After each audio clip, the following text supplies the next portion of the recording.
السلام علیکم ورحمۃ اللہ وبرکاتہ۔ امید کرتی ہوں کہ آپ لوگ سب خیریت و عافیت سے ہوں گے، اور میری یہی دعا ہے کہ پروردگار عالم آپ تمام کو خیریت و عافیت سے رکھے، شاد و آباد رکھے، خوش و خرم رکھے، آپ کی ہر دعا، ہر تمنا، ہر التجا کو پورا کرے۔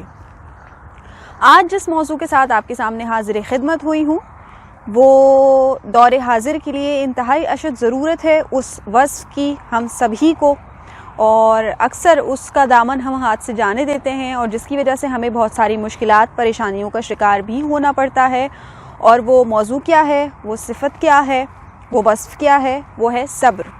اللہ رب العزت ہم سب کو صبر کرنے کی توفیق عطا فرمائے۔ اس دعا کے ساتھ اپنی بات کا آغاز کروں گی کہ صبر وہ ایسی کوالٹی ہے، وہ ایسی ایک پاور ہے جو کہ انسان کے اندر ضرور ہونی چاہیے، ضرور ہونی چاہیے۔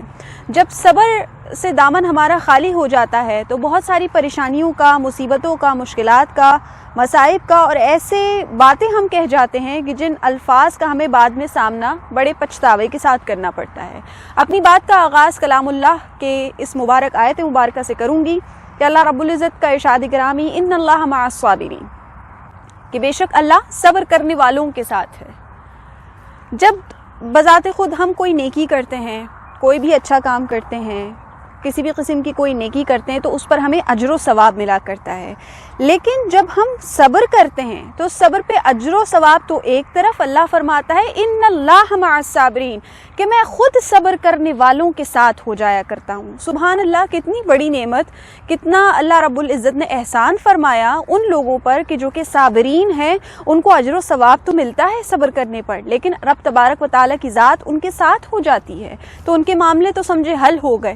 پھر حضور علیہ الصلاۃ والسلام کی حدیث مبارکہ، آقا علیہ الصلاۃ والسلام نے ارشاد فرمایا کہ جو شخص صبر کرنے کی کوشش کرتا ہے اللہ رب العزت اس کو صبر کا وصف عطا فرما دیا کرتا ہے، اور صبر ایک ایسی نعمت ہے جو دنیا میں بھی فائدہ پہنچاتی ہے اور آخرت میں بھی فائدہ پہنچائے گی۔ سبحان اللہ۔ اب اگر فی زمانہ ہم اپنی زندگی کو لے لیں، بہت ساری چیزیں ایسی ہوتی ہیں کہ جن کی ہم خواہش کرتے ہیں جو کہ ہمیں نہیں مل پاتی، اور بعض اوقات جو نعمتیں ہمیں میسر ہوتی ہیں ہم سے کسی وجہ سے دور چلی جاتی ہیں، علیحدہ ہو جاتی ہیں، کہ جس کے چھن جانے پر، جن کے دور چلے جانے پر ایک کیفیت ہوتی ہے کہ جس کو ہمیں اپنے اوپر طاری کر لینا ہوتا ہے، وہ ہوتا ہے ضبط کی کیفیت، صبر کی کیفیت۔ عزیزان من، ہماری زندگی میں دو قسم کے دور ہوتے ہیں، یا تو وہ جو ہم چاہتے ہیں ہمیں مل جائے، یا پھر وہ جو ہم چاہتے ہیں ہمیں نہ ملے۔ یہ کیفیت ہمہ وقت ہماری زندگی میں رہتی ہے۔ تو ہمارے بزرگان دین نے بڑا اچھا ایک مقولہ، ایک قاعدہ ہمیں بتا دیا ہے زندگی گزارنے کا، کہ جب تم اس حال میں ہو کہ جو تم نے چاہا تمہیں مل جائے تو اس پر تم شکر ادا کرو، اور جب تم اس حال میں ہو کہ جو چاہا تم نے تمہیں وہ نہیں ملا تو اس پر تم صبر کرو۔ تو جب تم یہ دونوں کیفیات میں سے کسی نہ کسی ایک کیفیت میں رہو گے، کبھی شکر کی کیفیت میں اور کبھی صبر کی کیفیت میں، تو دیکھنا پھر کیسی لذتیں حاصل کرتے جاؤ گے، کیسی رفعتیں حاصل کرتے چلے جاؤ گے۔ بڑا مشہور قول ہے کہ صبر ایک ایسی سواری ہے جو اپنے سوار کو کبھی گرنے نہیں دیتی، نہ کسی کے قدموں میں اور نہ کسی کی نظروں میں۔ تو کتنا خوبصورت وصف اللہ رب العزت نے ہمیں اور آپ کو دیا ہوا ہے، بس اس کو اپنے اوپر لازم کرنے کی دیر ہے کہ جب ہم صبر کر لیتے ہیں تو ہماری جو یہ دل کی لگن ہے، یہ ڈور جو ہے یہ اللہ رب العزت سے بندھ جاتی ہے۔ اس وقت پھر ہمیں کسی مخلوق سے کسی قسم کی کوئی توقعات نہیں رہتی، ہمارے معاملات سب اللہ کی طرف چلے جاتے ہیں، اللہ سے جڑ جاتے ہیں، اس کی ذات سے وابستہ ہو جاتی ہے ہماری ہر خواہش، ہر دعا، ہر تمنا۔ تو چاہے آپ خوشی کے عالم میں ہو تب بھی اللہ رب العزت کی نعمتوں کا شکر ادا کریں کہ پروردگار عالم نے بہت سو سے اچھا رکھا ہوا ہے، بڑے اچھے حال میں ہے۔ کسی کو یہ نعمت بھی میسر نہیں، کسی کے پاس آنکھ کی نعمت نہیں ہے، کسی کے پاس قوت گویائی نہیں ہے، کسی کے پاس مال و دولت کی کمی ہے۔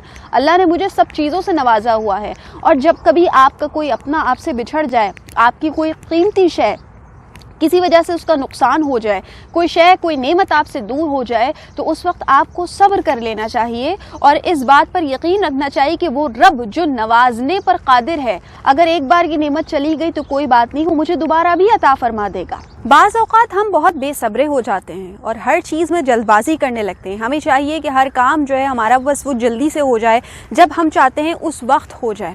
ہمیں نہیں پتا ہمارے لیے صحیح وقت کون سا ہے، یا اللہ رب العزت کی ذات ہی جانتی ہے کہ ہمارے لیے کوئی بھی نعمت ملنے کا اصل وقت، اچھا وقت کون سا ہے۔ ہم چاہتے ہیں ہمیں کامیابی بھی فوراً مل جائے، ہم چاہتے ہیں ہمیں شریک حیات بھی بہترین ملے، ہم چاہتے ہیں ہمیں اولاد کی نعمت بھی جلدی مل جائے، عزت، دولت، شہرت، اپنا گھر، ہر چیز، فیملی اسٹیٹس ہمیں ہر وقت جب ہم چاہتے ہیں تب ہمیں چاہیے ہوتا ہے. ہم یہ نہیں سوچتے کہ جس وقت اللہ رب العزت نے جو وقت طے کر دیا وہی وقت ہے کہ جب کسی نے پیدا ہونا ہے، وہی وقت ہے کہ جب کسی کا نکاح ہونا ہے. وہ رب جو سب کا رازق ہے، جس نے رزق دینے کا وعدہ کیا ہے، وہ مجھے رزق سے محروم کیوں کرے گا؟ لیکن میری بے صبری ہوتی ہے کہ میں بس چاہ رہی ہوتی کہ میرے پاس رزق آ بھی جائے اور میں ذخیرہ اندوزی بھی کر لوں، اور بہت سارے رزق کل کی فکر میں خود ہی کرنے شروع ہو جاتی ہوں، جبکہ اللہ رب العزت نے آپ کو رزق دینے کا وعدہ فرمایا. جس خلاق عالم نے پوری دنیا میں رہنے والے لوگوں کے لیے جوڑے بنائے ہیں، تو پھر ہم کیوں بے صبرے ہو جاتے ہیں کہ ہمیں جلدی چاہیے یا ہمیں اپنی پسند کا چاہیے؟ اللہ نے جو آپ کے لیے منتخب کر دیا ہے وہ اپنے وقت پر آپ کو مل جائے گا. جب آپ کا نکاح ہونا ہے اسی وقت ہوگا جب اللہ کی مرضی ہے. اسی طرح جب اولاد کا پیدا ہونا ہے، جب کسی نے دنیا میں آنا ہے، وہ وقت اللہ رب العزت نے مختص کر دیا ہے، اس نے اسی لمحے آنا ہے جب اللہ نے چاہنا ہے. تو ہم ان معاملات میں اپنی زندگی گزارتے ہوئے اتنے بے صبرے ہو جاتے ہیں کہ شادی نہیں ہو رہی، گھر نہیں بن رہا، اچھی جاب نہیں مل رہی، بچوں کی ولادت نہیں ہو رہی. ان تمام معاملات کو جن میں آپ کی دسترس نہیں ہے ان کو اللہ کے حوالے کر دینا چاہیے اور صبر کا دامن ہاتھ سے نہیں جانے دینا چاہیے. جب آپ توکل اللہ کریں گے، صبر کریں گے اور اس یقین کے ساتھ صبر کریں گے کہ میرا رب جو سب کو نوازتا ہے وہ مجھے بھی دے گا، ان نعمتوں سے سرفرازی وہ مجھے بھی عطا فرمائے گا، لیکن اپنے وقت کے مطابق. جب اس نے جس وقت کو منتخب کر لیا ہے میرے لیے، وہ اس وقت اس نعمت کو دے گا اور اسی وقت میرے لیے وہ نعمت اچھی بھی ثابت ہوگی. بعض اوقات ہم اپنی طرح سے کوششیں کر کے کسی نعمت کو، کسی سرفرازی کو، کسی آنر کو حاصل تو کر لیتے ہیں، لیکن آپ نے اپنے بزرگوں سے سنا ہے کہ جلدی کا کام شیطان کا ہوتا ہے، جبکہ صبر کا پھل میٹھا ہوتا ہے. تو صبر کریں گے تو آسانیاں ہی آسانیاں ملیں گی. جو آپ کے نصیب میں ہے وہ آپ سے کوئی نہیں چھین سکتا. وہ آپ کو مل کر رہے گا اور اپنے وقت پر مل کر رہے گا جب رب تبارک و تعالیٰ نے چاہا ہے. ہمارے ذمے کوشش ہے، ہمیں کوشش ضرور کرتے رہنا چاہیے، نتیجہ اس کی ذات پر چھوڑ دینا چاہیے کہ وہ جب جیسے چاہے جس کو چاہے نواز دے. لیکن یقین اللہ رب العزت کی ذات پر رکھنا چاہیے کہ تمام کاموں کا بنانے والا وہی خلاق عالم ہے جو سب کو نواز رہا ہے. ایک دن وہ مجھے بھی اس مشکل گھڑی سے نکال کر اور میرے لیے بھی آسان اور اچھا وقت عطا فرمائے گا. اور یہاں ایک بات اور واضح کرتی کہ صبر چھوٹی چھوٹی باتوں پر کیا جاتا ہے. روزمرہ کے معمولات میں ہمیں بہت مواقع ایسے ملتے ہیں کہ جہاں ہمیں صبر کی اشد ضرورت ہوتی ہے اور ہمیں صبر کرنا وہاں ضروری ہوتا ہے. مثال کے طور پہ اگر آپ کو غصہ آ گیا تو کوشش کرنی چاہیے کہ اس غصے کو ضبط کر جائیں، اس غصے کو پی جائیں، تاکہ آپ اس حوالے سے بھی صبر کر سکیں کہ کوئی یہ نہ کہہ سکے کہ آپ نے اپنے غصے پہ کنٹرول نہیں کیا. اور چونکہ غصہ حرام ہے، غصہ کرنا ناپسندیدہ ہے شریعت مطہرہ میں، لہٰذا جب غصہ آ رہا ہو تو اپنی ذات پر کنٹرول کرنے کا نام بھی صبر ہے. کبھی کوئی ایسی بات، کوئی ایسی شے جو آپ کو ناگوار گزر رہی ہو تو اس پر یہ نہیں ہونا چاہیے کہ آپ دوسرے سے لڑائی جھگڑا کرنا شروع کر دیں، دوسرے کے ساتھ بدمزگی، بدلحاظی کا عنصر جو ہے ملحوظ خاطر اپنی گفتگو میں رکھے، بلکہ اس وقت بھی صبر کر لینا چاہیے. جہاں آپ کو یہ لگ رہا ہے کہ میرے بول جانے سے شر پھیلے گا اور برائی پھیلے گی اور لڑائی جھگڑے ہوں گے تو وہاں خاموشی اختیار کر لینی چاہیے، صبر کر لینا چاہیے.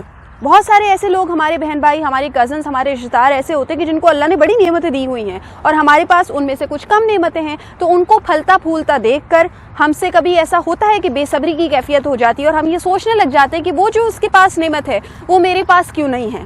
اگر یہاں تک ہے تو آپ اپنے لیے دعا کریں کہ اللہ رب العزت آپ کو بھی سرفرازی عطا فرمائے. لیکن اس سے زیادہ آگے جب ہم بڑھ جاتے ہیں اور ہم حسد کرنے لگ جاتے ہیں، دوسروں سے جلنے لگ جاتے ہیں، تو یہ غلط ہے. اس کیفیت پر قابو پا لیجئے اور اپنے آپ کو روکے رکھیے کہ نہیں، جو رب کائنات اس کو نواز سکتا ہے وہ مجھے بھی نوازنے پر قادر ہے. تو یہاں یہ آپ کا صبر ہو جائے گا. اور جب آپ کی لگن اللہ سے لگ جائے گی کہ جو سب کو دیتا ہے وہ مجھے بھی دے گا، جو سب کا پالن ہار ہے وہ میری مشکل بھی پار لگائے گا، تو یقیناً آپ کے اس یقین کے ساتھ، آپ کے اس عقیدے کے ساتھ آپ کی اس مشکل کو جیسی بھی ہو وہ دور کر دیا جائے گا، اس کو حل کر دیا جائے گا. آخر میں اپنا پیغام یہی دوں گی کہ جس قدر ہو سکے صبر کیجئے، کیونکہ صابرین کے ساتھ تو اللہ رب العزت ہوتا ہے، اور جس کے ساتھ اللہ رب العزت ہو جائے پھر اسے کوئی پریشانی نہیں رہتی، نہ کہ دنیا میں اور نہ ہی آخرت میں انشاءاللہ ہوگی. تو میری دعا یہی ہے کہ اللہ رب العزت ہم سب کو صبر کرنے کی، صبر کی تلقین کرنے کی توفیق عطا فرمائے. یہاں دنیا تھوڑے دن کی ہے، جیسے تیسے کر کے گزار لیں، آخر کا پھل ہمیں چاہیے نا. ہمیں تو اللہ رب العزت کی رضا چاہیے، اس کی خوشنودی چاہیے. حضور علیہ الصلوۃ والسلام سے جب ہم قیامت میں ملیں تو حضور علیہ الصلوۃ والسلام کا وہ مسکراتا چہرہ چاہیے کہ جس طرح حضور علیہ الصلوۃ والسلام اپنے امتی سے راضی ہوتے ہوئے مسکرائیں گے. تو سبحان اللہ، اگر وہ مسکراہٹ مل گئی، وہ رضامندی مل گئی، تو یہ دنیا کے چند مصائب اور آلام کیا ہیں حضور کی رضامندی کے لیے، اللہ رب العزت کے راضی ہونے کے لیے. اللہ رب العزت ہم سب کا خاتمہ بالخیر بالایمان کرے، ہمیں صبر کرنے کی توفیق عطا فرمائے. اور اگر میری ویڈیو آپ کو اچھی لگی ہو تو اس کو زیادہ سے زیادہ شیئر کیجیے گا، صدقہ جاریہ سمجھ کر. میرے یوٹیوب چینل کو ضرور سبسکرائب کر لیجیے گا، بیل آئیکن کے بٹن کو بھی پریس کر دیجیے گا. میں انشاءاللہ پھر کسی اچھے موضوع کے ساتھ آپ کے سامنے حاضر خدمت ہوں گی. تب تک اپنا بہت خیال رکھیے گا، مجھے اپنی دعاؤں میں یاد رکھیے گا. اللہ رب العزت ہم سب کا حامی و ناصر ہو. فی امان اللہ.